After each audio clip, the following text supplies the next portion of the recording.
التقليد دخل من اليهود والتصوف دخل من الهنود، هؤلاء يعبدون بقرة وهؤلاء يعبدون عجل، والعشق دخل من المجوس، کہ نہیں ہے جستجوی حق کا تجھ میں ذوق و شوق، امتی کہلا کہ تو پیغمبر کو رسوا نہ کر، ہے فقط کتاب و سنت امن و راحت کا طریق، فتنہ جنگ و جدل تقلید سے پیدا نہ کر، گیا ہے تقلید کا زمانہ رخت سفر اٹھائے، ہوئی حقیقت ہی جب نمایا تو کس کو یارہ ہے گفتگو کا، زمانہ دیکھے گا جب میرے دل سے محشر اٹھے گا گفتگو کا۔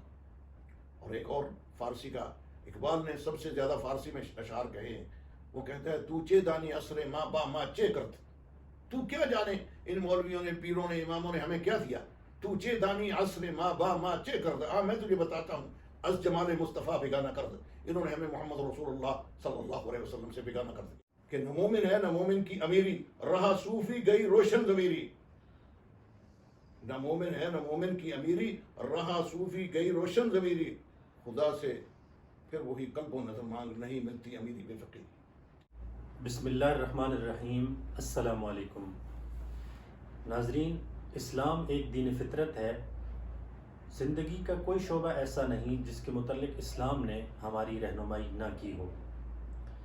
اللہ اور اس کے رسول سے محبت ہمارے ایمان کا حصہ ہے۔ جب تک ہم ہر چیز سے بڑھ کر اللہ اور اس کے رسول سے محبت نہیں کریں گے تو ہمارا ایمان نامکمل ہے۔ اس محبت کے کیا تقاضے ہیں اور اس محبت کے کیا آداب ہیں، اس موضوع پر رہنمائی کے لیے آج جس شخصیت کو ہم نے زحمت دی وہ کسی تعارف کے محتاج نہیں۔ آپ ایک مشہور عالم دین، آپ عشرہ کے قاری، آپ کے شاگرد دنیا کے کونے کونے میں موجود ہیں۔ میری مراد استاذ محترم جناب شیخ قاری سیف اللہ النوری صاحب ہیں۔ آج ہم بھی ان سے استفادہ کرنے کی کوشش کریں گے۔ السلام علیکم قاری صاحب۔ وعلیکم السلام ورحمۃ اللہ۔ سب سے پہلے تو آپ کا بہت شکریہ، آپ نے اپنے قیمتی لمحات میں سے وقت نکالا۔ قاری صاحب، یہ بات تو واضح ہے کہ اللہ اور اس کے رسول سے محبت کے بغیر ہمارا ایمان نامکمل ہے۔ کیا اس محبت کو ہم عشق کا نام بھی دے سکتے ہیں؟ کیا اللہ کے رسول اور اس کے رسول سے عشق بھی کیا جا سکتا ہے؟ اس کے متعلق ناظرین کے لیے ذرا رہنمائی فرما دیں۔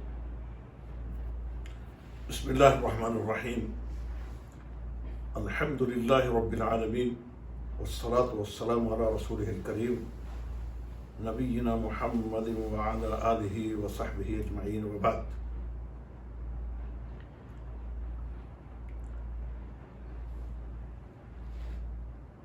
جناب حافظ ابو بکر ثانی صاحب، اللہ تعالیٰ آپ کو جزائے خیر دے۔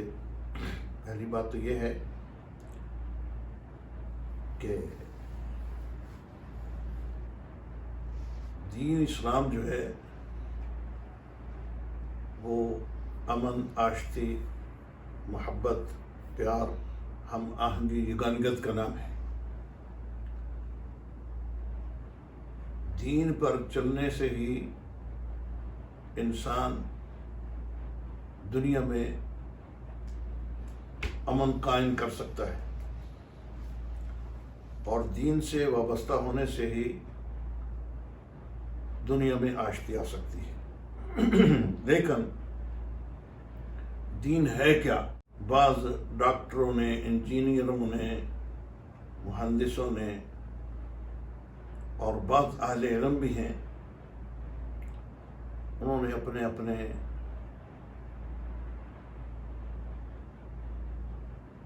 طرق بنائے ہوئے ہیں،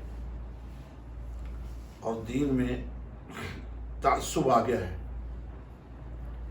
تعصب پیدا کر دیا گیا ہے۔ تعصب 4 چیزوں میں آتا ہے۔ نمبر 1، قبائلی تعصب۔ نمبر 2، لسانی تعصب۔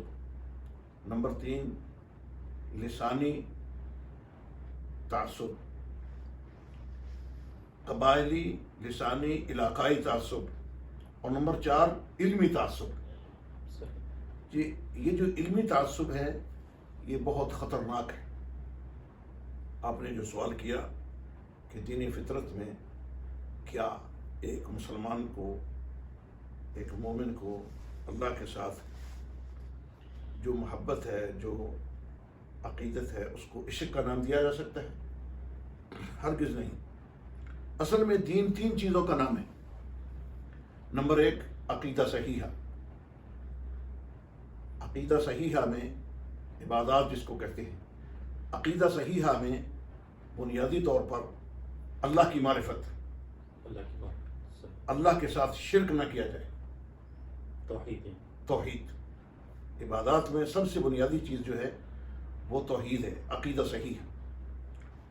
شرک فی اللہ بہت بڑا گناہ ہے۔ اللہ تعالیٰ نے قرآن مجید میں فرمایا کہ ان اللہ لا یغفر ان یشرک بہ ویغفر ما دون ذلک لمن یشاء ومن یشرک باللہ فقد ضل ضلالا بعیدا۔ اللہ تعالیٰ چاہے تو جس کو چاہے معاف کر دے، لیکن اللہ تعالیٰ شرک کو نہیں معاف کرے گا۔ دوسرے مقام پر اللہ تعالیٰ نے فرمایا من یشرک باللہ فقد حرم اللہ علیہ الجنہ۔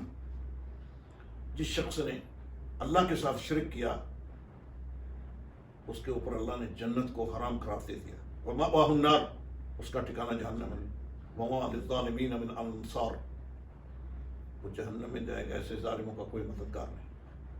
ایک اور جگہ پر اللہ تعالیٰ نے فرمایا من یشرک باللہ فکأنما خر من السماء فتخطفه الطیر او تہوی به الریح فی مکان سحیق۔ شرک کرنے والا ایسے ہے جیسے آسمان سے گرا، پرندے اس کے جسم کو نوچ رہے ہیں۔ تو شرک بہت بڑا گناہ ہے۔ تو اللہ کے ساتھ شرک کرنا شرک فی اللہ۔ اسی طرح شرک فی الرسالہ، رسول اکرم صلی اللہ علیہ وآلہ وسلم کے ساتھ شرک کرنا یہ بھی بہت بڑا گناہ ہے۔ جو میں نے عرض کیا کہ اسلام 3 چیزوں کا نام ہے۔ پہلی چیز عبادات، دوسری چیز عبادات میں اطاعت رسول، اللہ کا حکم، رسول اللہ صلی اللہ علیہ وسلم کا طریقہ۔ اللہ کا حکم ہے اور نبی صلی اللہ علیہ وسلم کا طریقہ ہے۔ آپ صلی اللہ علیہ وسلم نے جو فرمایا، اور اس میں آپ کی احادیث ہیں۔ احادیث کی 3 قسمیں ہیں، قولی، فعلی اور تقریری۔ یعنی نبی صلی اللہ علیہ وسلم نے جو قول بولا، آپ صلی اللہ علیہ وآلہ وسلم نے جو بیان فرمایا اسے کہتے ہیں قولی حدیث۔ جو آپ صلی اللہ علیہ وسلم نے عمل کیا اسے کہتے ہیں فعلی حدیث۔ جو آپ صلی اللہ علیہ وسلم کے سامنے کوئی عمل ہوا، آپ صلی اللہ علیہ وسلم نے خاموشی اختیار کی، تو اسے کہتے ہیں تقریری حدیث۔ اب نبی کریم صلی اللہ علیہ وآلہ وسلم کی طرح کسی دوسرے کو سمجھنا، کسی دوسرے کی بات کو لینا، یہ شرک فی الرسالہ ہے۔ تیسری چیز ہے اخلاص۔ نمبر 1 یعنی اللہ کا حکم، اللہ کا امر۔ نمبر 2 طریقہ نبی صلی اللہ علیہ وسلم کا۔ اور تیسری چیز ہے اخلاص۔ اخلاص بہت ضروری ہے، اشد ضروری ہے اخلاص۔ ایک انسان کو مخلص ہونا چاہیے اللہ کے لیے اور دین اسلام کے لیے۔ جب تک اخلاص نہ ہو تو کوئی عمل اللہ کے ہاں قبول نہیں ہے۔ مثال کے طور پر ایک آدمی کہتا ہے میں اللہ اور اس کے رسول کے حکم کے مطابق عمل کرتا ہوں، لیکن اس میں اخلاص نہیں ہے تو وہ عمل اس کا باطل ہے، اس کا کوئی فائدہ نہیں ہے۔ یہ 3 چیزیں اسلام کی بنیادی ہیں، لیکن بدقسمتی سے قرون اولیٰ کے بعد لوگوں نے حدیثیں گھڑنا شروع کر دیں اور علم کی کمی آ گئی۔ پھر آگے پھر یہ ہمارا دور جو ہے یہ میڈیا کا دور ہے، یہ نیٹ کا دور ہے۔ پہلے کتب متون حفظ کیے جاتے تھے، کتابیں حفظ کی جاتی تھیں اور دلیل دیکھی جاتی تھی۔ ابھی تو الامان الحفیظ، فتنوں کا دور ہے۔ تو ان 3 چیزوں کی جگہ 3 چیزوں نے لے لی جو اسلام نہیں ہے۔ یہ جو فتنوں کا دور ہے، یعنی اللہ کا حکم، اطاعت اللہ اور نبی صلی اللہ علیہ وسلم کا طریقہ اور اخلاص، یہ 3 چیزیں جو ہیں، ان 3 چیزوں کی جگہ 3 چیزیں ایسی ہیں جنہوں نے لے لی، وہ اسلام نہیں بلکہ اسلام کی ضد ہے، عکس ہے بالکل۔ اس میں پہلی چیز جو ہے وہ ہے تقلید، صحیح، دوسری چیز ہے تصوف، تیسری چیز ہے العشق، یعنی اللہ کے حکم کی جگہ، عبادات کی جگہ تقلید کو داخل کر دیا گیا۔ نمبر دو، طریقہ نبی صلی اللہ علیہ وسلم کا جو ہے اس کی جگہ تصوف کو داخل کر دیا گیا، جو کہ اسلام نہیں ہے۔ نمبر تین، اخلاص، اخلاص کی جگہ عشق کو ڈال دیا گیا۔ یہ بہت بڑا المیہ ہے اور اسلام کا حلیہ بگاڑ دیا گیا۔ اب میں مختصراً اس پر بات کروں گا کہ التقلید کیا ہے۔ تقلید کے لفظ معنی ہیں گلے میں پٹا ڈالنا۔ قلد یقلد تقلیداً کا معنی ہوتا ہے گلے میں پٹا ڈالنا، یہ لفظ معنی ہے۔ ٹھیک ہے، تقلید کا معنی پٹا ڈالنا، گلے میں پٹا ڈالنا۔ اسی لیے کئی ہمارے مقلد بھائی وہ یہ کہتے ہیں کہ ایک کتا لٹ ہے، ایک کتا پٹے والا ہے، وہ کسی کا رکھا ہوا، اپنے آپ کو مثال اس کتے کی دیتے ہیں جس کے گلے میں پٹا ہے۔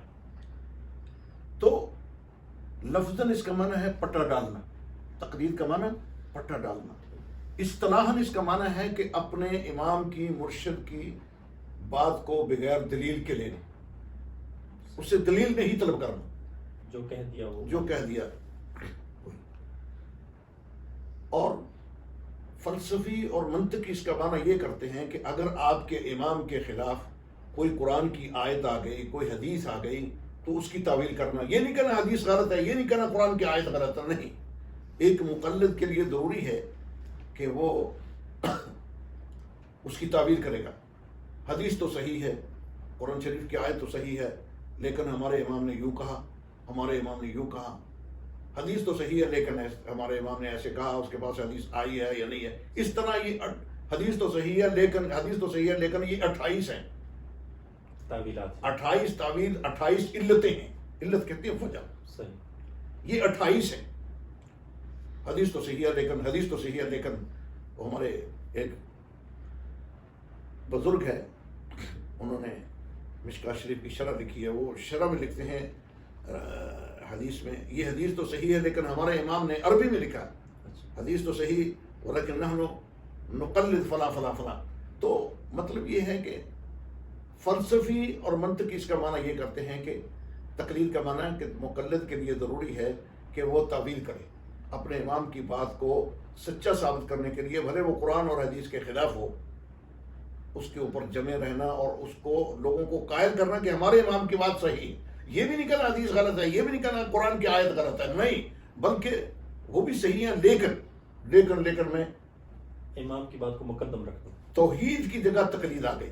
اور یہی وجہ ہے کہ ایک مولوی صاحب جو ہے، ایک ساتھی نے مجھے کلپ سنایا، وہ کہتا ہے کہ منکر نکیر جو ہے مولوی بھی نہیں ہے، وہ مفتی ہے اور بہت بڑا عالم دین ہے، میڈیا پہ چلتا ہے۔ وہ کہتا ہے کہ منکر نکیر عبد القادر جیلانی رحمہ اللہ کے دھوبی کے پاس آئے، انہوں نے آ کے کہا من ربوں کا، اس نے کہا میں تو عبد القادر جیلانی کا دھوبی ہوں۔ کہا کوئی عجیب بات ہے، تو اس طرح کی لمبی بات ہے یہ۔ پھر وہ اللہ سے پوچھ رہے ہیں کہ اللہ نے کہا چھوڑ دو اس کو، یہ تو دھوبی ہے، فلاں کا دھوبی ہے، یعنی یہ خرافات ہیں۔ اسی طرح قرآن و حدیث کو چھوڑ کر اپنی منمانی باتیں، اپنی جھوٹی باتیں، اپنی اصطلاحات جو ہیں وہ جاری کی ہوئی ہیں، جن کا قرآن و حدیث سے کوئی تعلق نہیں ہے۔ اور چوتھا معنی ہے تقلید کا معنی تجاری۔ میری بیوی اکثر کہتی ہے کہ وہ مسالہ جو ہے، بہارات جو ہے، وہ مہران کا لانا۔ تو میں پچھلے دنوں میں وہ دکان پہ گیا تو مہران تو نہیں ملا، تو مجھے وہ دوسرے کا مل گیا، تو وہ کہنے لگی نہیں مہران کا لاؤ، مرچی بھی، مسالہ بھی، جو کچھ بھی مہران کا وہ اچھا ہے۔ تو مہران والوں نے عربی میں لکھا ہے احذر من التقلید، اس کا معنی ہے کہ جعل سازی سے بچو، 2 نمبر چیز سے بچو۔ معنی یہ ہے کہ تقلید کا معنی 2 نمبر ہے، جعل سازی ہے، دھوکہ ہے، تجاری ہے۔ تجاری تقلید کا معنی یہ ہے دھوکہ، فریب اور جھوٹ۔ تو یہ اس کے معنی ہیں۔ اور تقلید جو ہے جب آپ دین میں کریں گے کسی کی تو آپ دیکھ لیں یہ پارٹیاں بنی ہوئی ہیں، مولوی صاحبان اس پر اتنے جمے ہوئے ہیں کہ اپنے امام کی بات کو، غلط بات کو بھی ثابت کرنے کے لیے قرآن سے سہارا لیں گے، حدیث سے سہارا لیں گے، لیکن یہ کیوں نہیں کہتے کہ اللہ اور اس کے رسول کی بات آخر بات ہے، بس یہاں اختلاف ختم ہو جائے گا۔ بالکل۔ تو توحید کی جگہ تقلید آ گئی، تکلیف۔ جب تقلید آ گئی تو اس نے بڑے فتنے پیدا کر دیے۔ مثال کے طور پر جیسے ابھی میں نے مثال دی ہے، منکر نکیر نے آگے کہا من ربو کا، تو اس نے کہا میں تو عبدالقادر جیلانی کا دھوبی ہوں، یعنی یہ بات کس نے کہی بھائی؟ اسی طرح تقلید نے بڑے فتنے بپا کر دیے۔ بعض لوگوں نے کہا کہ تقلید کا معنی اعتماد ہوتا ہے، یہ بات صحیح نہیں ہے۔ تقلید کا معنی کسی نے بھی اعتماد نہیں کیا۔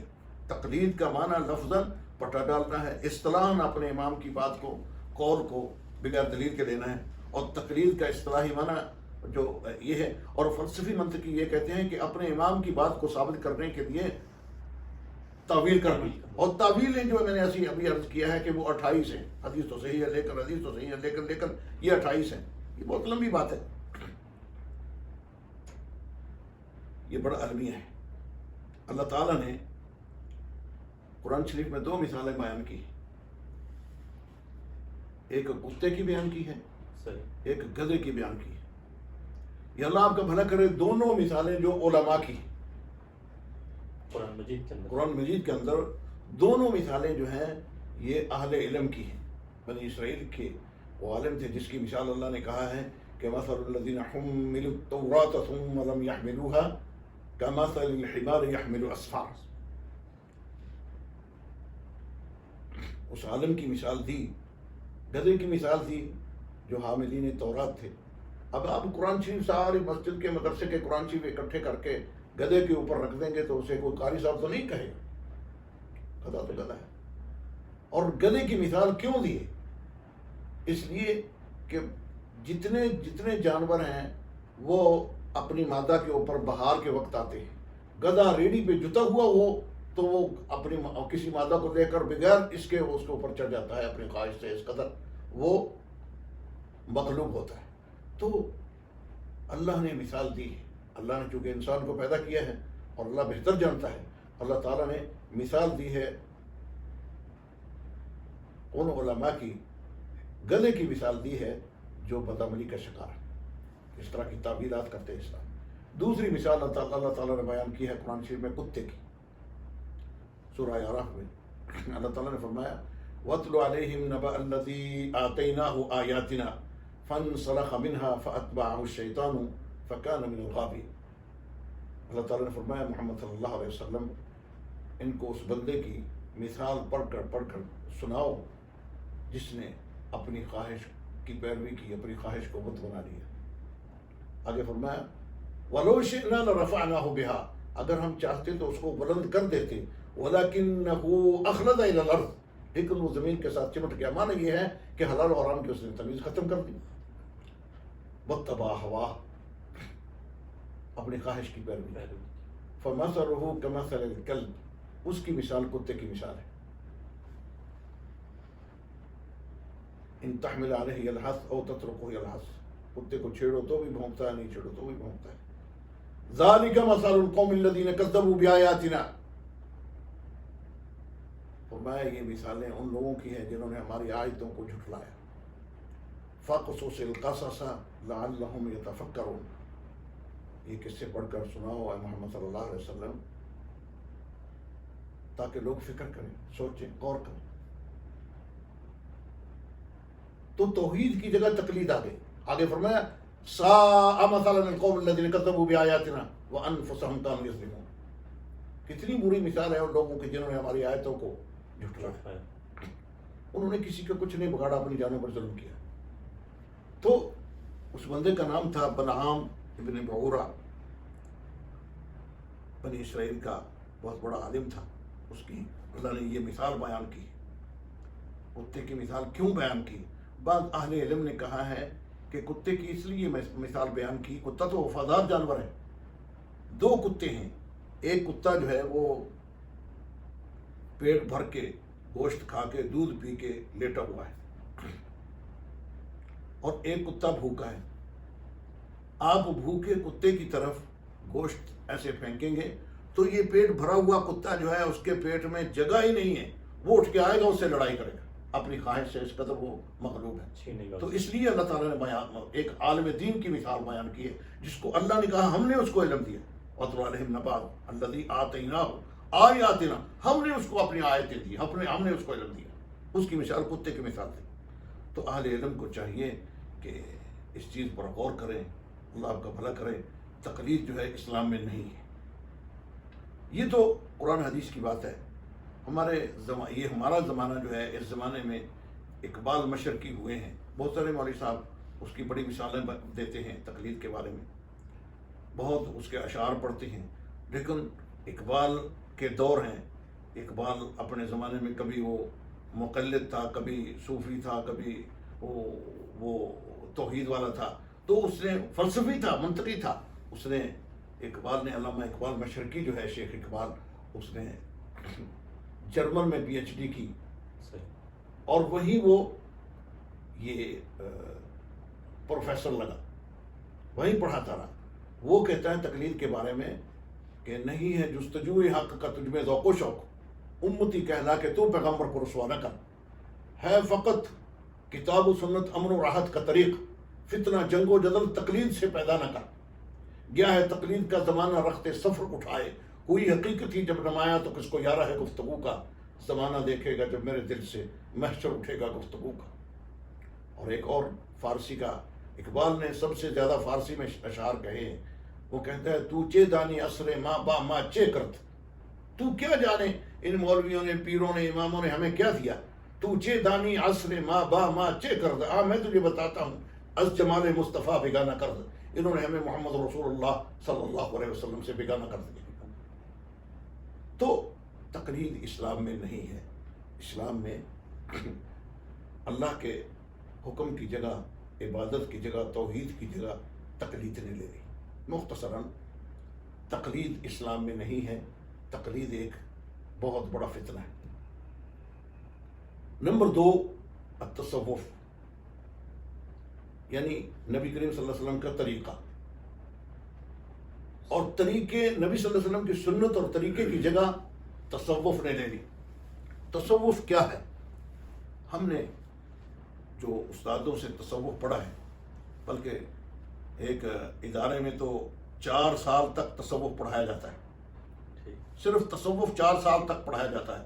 جب وہ صوفی صاحب 4 سال تصوف پڑھ لیتا ہے, پھر اس کو ضرورت نہیں کسی چیز کی, بس اللہ معاف کرے. اب تصوف ہے کیا؟ تصوف کے لیے 4 طرق ہیں, طریقت,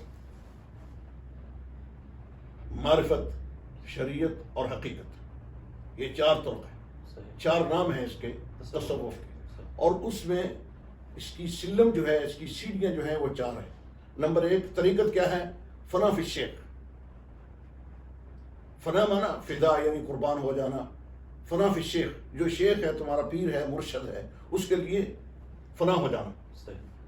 اب پیر جو ہے وہ کہتا ہے اپنی بیٹی کو 9 دن کے لیے ادھر رکھ دو, نوراتا کٹواؤ, بیوی کو ادھر چھوڑ دو. یہ نکاح نہیں, فنا ہے تو. شیخ کہتا ہے کپڑے اتار کے ادھر چلو. شیخ کہتا ہے بچے کو ذبح کر دو, کر دو. یہ نہیں نہ, فنا فی الشیخ. نمبر 2, فنا فی الذات. تو کچھ نہیں, فنا اپنی ذات میں فنا ہے. سب سے پہلا نمبر جو ہے وہ کیا ہے؟ فنا فی الشیخ. اسلام میں سب سے پہلا نمبر اللہ کا ہے, پھر رسول اللہ صلی اللہ علیہ وسلم کا, پھر اخلاص ہے. تصوف میں سب سے پہلا نمبر جو ہے وہ شیخ کا ہے, فنا فی الشیخ. ہمارے استاد تھے, وہ فرمایا کرتے تھے کہ ایک دن ایک شیخ کا بیٹا جو تھا وہ آوارہ گھومتا تھا. ایک دن اس کو عقل آئی, کہنے لگا ابا مجھے دین سکھاؤ. اس نے کہا اچھا جاؤ, وہ گندگی کا ٹوکرا اٹھا کے باہر پھینک کے آ کر, وہ آ کے صابن سے ہاتھ دھوتا ہے, صاف کرتا ہے, تو کپڑے صاف پہنتا ہے. دوسرے دن وہ جن کے ساتھ وہ بھنگی کا کام کرتا تھا، وہ بھنگیوں سے کہتا ہے یار بات تو سنو، کہتا ہے یار میں نے آج کپڑے صاف پہنے ہوئے. تو کچھ وقت کے بعد وہ بولتا ہے کہ ہاں بھائی کیا حال ہے؟ بولتا ہے شیخ آپ کے بیٹے نے تو یہ کہا. اس نے کہا نہیں، ابھی اور 4 مہینے لگاؤ.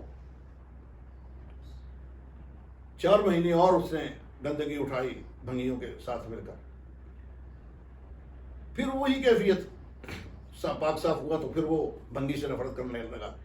جب چار مرتبہ 4 مہینے 16 مہینے 4 مرتبہ لگا لیے تو کہنے لگے، وہ بھنگیوں سے پوچھا بڑے میاں نے کہ اب کیسا ہے میرا بیٹا؟ بولا جی اب تو بہتر ہے کچھ. کہنے لگے کہ اب ایسا کریں کہ جب وہ جا رہا ہو کپڑے بڑے خوبصورت پہن کر، یہ گندگی کا ٹوکرا اس کے اوپر پھینک دو. تو اس نے ایسا کیا تو اس نے فوراً وہ بھنگی کو پکڑا. وہ گر گیا نا، وہ اس کے ٹوکرے کو پکڑا، گندگی کے ٹوکرے کو پکڑا اور بھنگی کو پکڑا. یار تیرے کو کوئی چوٹ تو نہیں آئی؟ تو آ کے بتایا شیخ کو کہ اب تو یہ بچہ جو ہے وہ مجھے ایسے کہتا تھا. کہا ہاں اب کچھ ٹھیک ہوا ہے. یہ تصوف کی پہلی سیڑھی یہ ہے کہ فنا فی الذات، اپنی پہلی سیڑھی ہے فنا فی الشیخ، دوسری سیڑھی ہے فنا فی الشیخ، فنا فی الذات اپنی ذات میں، تیسری ہے فنا فی الرسول یعنی شریعت. یہ رسول کا تیسرا نمبر رکھا ہے صلی اللہ علیہ وسلم. اور پھر اس کے بعد جو ہے وہ ہے فنا فی اللہ. فنا فی اللہ. اب شیخ جو ہے وہ کہتا ہے تم کہو کہ رسول اللہ صلی اللہ علیہ وسلم فوت نہیں ہوئے. ہاں ٹھیک ہے بھائی، فوت ہوئے ہیں نبی کریم صلی اللہ علیہ وسلم، فوت ہوئے ہیں آپ صلی اللہ علیہ وسلم، نبی ہیں، قیامت تک آپ کے بعد کوئی نبی نہیں آئے گا. تو آپ صلی اللہ علیہ وسلم کی وفات کے بعد آپ کی نبوت باقی ہے. آپ نے کہا نہیں نبی صلی اللہ علیہ وسلم تو فوت ہی نہیں ہوئے. مولوی صاحب نے کہا، مرید نے کہا، صوفی نے کہا نہیں فوت نہیں ہوئے اللہ کے رسول، اب اللہ کے رسول زندہ ہیں. بڑی بڑی لمبی بحث ہوتی ہے. بھائی اللہ نے کہا انک میتون و انہم میتون. یہ بڑا المیہ ہے. یہ تصوف نے بیڑا غرق کر دیا. اور کہتے ہیں اصحاب صفا وہ سارے صوفی تھے. بھائی ظالموں، اللہ کے رسول صلی اللہ علیہ وآلہ وسلم کے صحابہ تو تصوف کے قریب بھی نہیں گئے تھے. صحابی آتا ہے نبی صلی اللہ علیہ وسلم سے دین اسلام سمجھتا ہے، اونٹنی پہ آیا، نبی صلی اللہ علیہ وسلم سے پوچھا اللہ کے رسول میں مسلمان ہو گیا، مجھے دین بتاؤ. آپ صلی اللہ علیہ وسلم نے فرمایا اللہ کے ساتھ شرک نہیں کرو. نمبر 2، میں نبی ہوں، میری اطاعت کرو، اور حلال و حرام کی تمیز کرو. پیسے ہوں تو حج کرو، پیسے ہوں تو زکوٰۃ دو، نماز پڑھو، روزے رکھو. کہتا ہے اللہ کے رسول یہی دین ہے؟ آپ نے فرمایا ہاں یہی ہے. کہتا ہے واللہ لا ازید ولا انقص، میں نہ اس سے زیادہ کروں گا نہ کم کروں گا. تو نبی صلی اللہ علیہ وسلم نے فرمایا کسی نے جنتی دیکھنا ہے؟ صحابہ نے کہا ہاں یا رسول اللہ. فرمایا یہ جو بندہ جا رہا ہے یہ جنتی. اور تھوڑے ہی فاصلے پر گیا تو اس کی اونٹنی گر گئی، اس کی اونٹنی کا پاؤں کسی چیز میں آ گیا، اونٹنی گری، وہ اوپر سے گرا، اس کی گردن ٹوٹ گئی، وہ اللہ کا پیارا ہو گیا. نبی صلی اللہ علیہ وسلم کے صحابہ نے اس کو پکڑا اور نبی صلی اللہ علیہ وسلم اس کے منہ کو بوسہ دینے لگے تو ایک دم منہ پیچھے کر لیا. صحابہ کہتے ہیں کہ اللہ کے رسول کیا ہوا؟ آپ صلی اللہ علیہ وسلم نے فرمایا یہ بندہ آیا، اس نے اسلام قبول کیا، کوئی عمل نہیں کیا، لیکن درجات کے پہاڑ لے کے جا رہا ہے. اللہ کے رسول فرمایا کہ اللہ کے لیے اس نے اپنے آپ کو وقف کیا اور اس نے دین کو سمجھا. اس نے یہ جو بات کی کہ اللہ کے رسول جو آپ نے کہا ہے میں اس سے نہ زیادہ کروں گا نہ میں کم کروں گا، یہ بات اللہ کو اتنی پسند آئی کہ میں اس کے منہ کو بوسہ دینے لگا تو مجھ سے پہلے جنت کے فرشتے جنت کے میوے اس کے منہ میں ڈال رہے تھے. سبحان ربی. تو دین اسلام جو ہے وہ اللہ نے قرآن شریف میں اللہ تعالیٰ نے فرمایا یا ایھا الذین آمنوا، اے ایمان والو، لا تقدموا بین یدی اللہ ورسولہ، اے ایمان والو اللہ اور اس کے رسول سے آگے نہ بڑھو. تو اب تصوف میں آئیں گے آپ تو شیخ کہے گا رسول اللہ صلی اللہ علیہ وسلم حاضر ہیں ناظر ہیں. حاضر مانا موجود، ناظر مانا اللہ کے رسول ہمیں دیکھتے ہیں. اور یہ تصور دے دیا. اسی طرح یہ دوسرے تصورات ہیں، دوسرے تخیلات ہیں جس میں دین سے انسان دور ہوتا جاتا ہے. تو مانا یہ ہے کہ تصوف اسلام میں نہیں ہے. تیسری چیز ہے اخلاص. اسلام میں توحید کے بعد اطاعت رسول، طریقہ رسول صلی اللہ علیہ وسلم، اور تیسری چیز ہے اخلاص. اخلاص کی جگہ عشق ڈال دیا گیا. میں تو جی عاشق ہوں. عشق ہے کیا؟ عشق ایک گندا کلمہ ہے. عشق کا لفظی معنی جو ہے وہ حب بالشہوہ ہے، وہ محبت جس میں شہوت شامل ہو.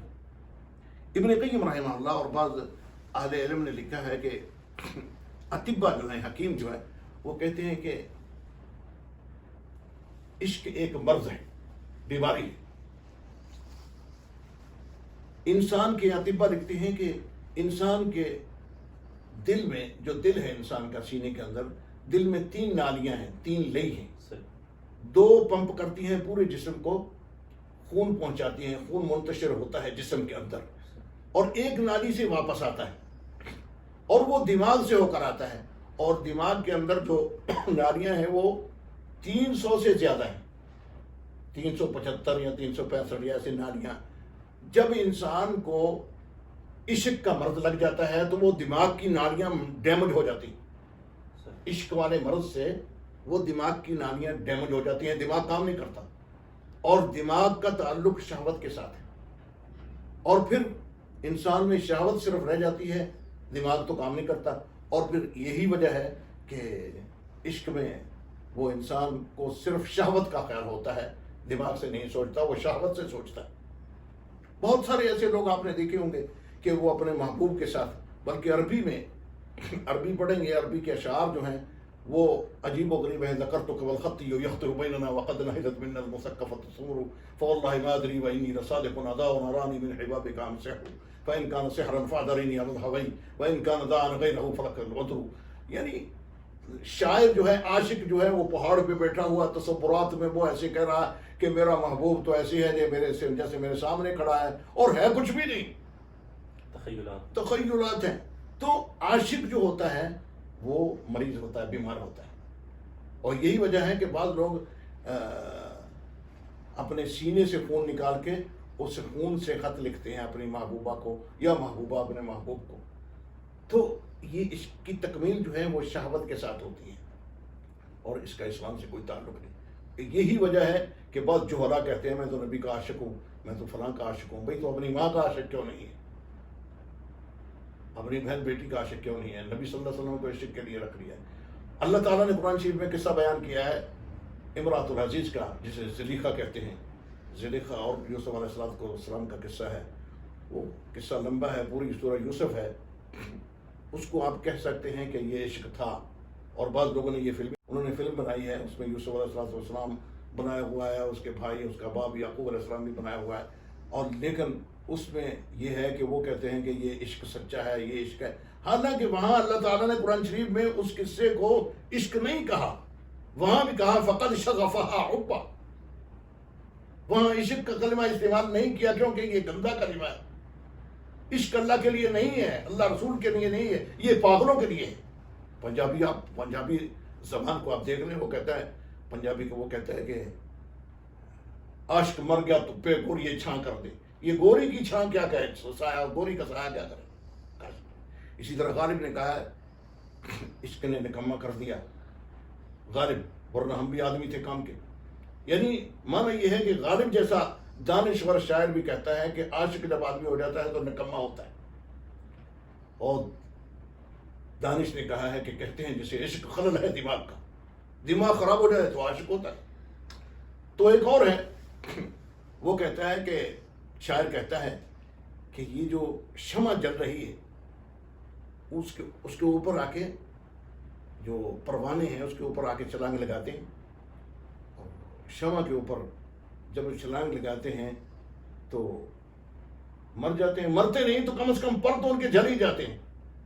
وہ کہتا ہے ایک دن کسی نے پوچھا عاشق پروانے کو، کیا مزہ دیکھا ہے تو نے آگ میں جل جانے کا؟ رو کر کہا پروانے نے، او میاں کیا کہوں، کیا پوچھا ہے تو نے عشق کے افسانے کا؟ ان سے تم زندہ ہوئے، ہم تو اسی دن کے مرے، اب تو آتے ہیں شمع تک لاش کے پہنچانے کو.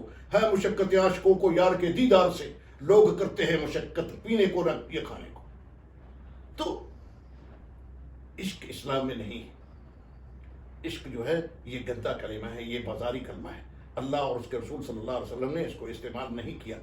اللہ کے ساتھ عشق کا دعویٰ کرنا، رسول اللہ صلی اللہ علیہ وسلم کے ساتھ عشق کا دعویٰ کرنا، یہ مفتیان جہلا کی اصطلاحات ہیں. اس کا کوئی تعلق اسلام سے کوئی تعلق نہیں. اور اسی طرح یہ ہیر وار شاہ مرزا صاحبہ اور اسی طرح بہت سارے قصے ہیں ہمارے ہاں پاکستان میں اور ہندوستان میں اور دنیا میں.